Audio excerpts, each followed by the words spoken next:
Սարգսակ, տեսեք, օրերս Սփյուռք հայ տարբեր գործիչներ իրենց աջակցությունը հայտնեցին հայ առաքելական եկեղեցուն, դատապարտելով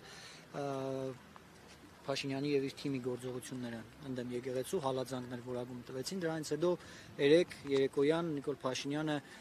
կոշտ հագազդեցության մասին ակնարկեց Սփյուռքահայ գործիչներին, ճիշտ ուղիղ հայտարարեց, որ կոշտ հագազդեցություն է լինելու եւ հայ առաքելական քրիստոնյա ներկայացող Նիկոլ Փաշինյանը Մայրաթոր Սուրբ Էշմիածնի կաթողիկոսության մասին խոսելիս հիշադակեց նաեւ Էշմիածնի գանձերը նկատի ունենալով երկրից դուրս հանելը, հա, Էշմիածնի գանձերը, այս ամենը ինչպես կմեկնաբանեք։ Մենք արդեն տեսել ենք, որ իրենք այդ քաղաքականությունը ունեն, ցեխը շպրտում են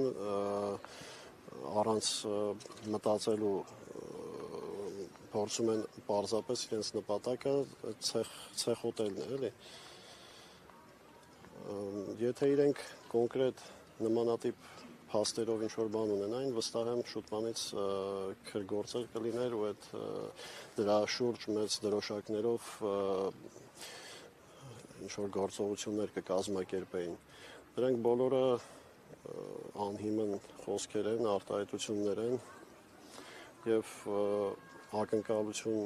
կա, որ Աստծո ողորմությամբ վաղ թե ուշ նաեւ այդ խոսքերի համար պատասխանը կտանելի։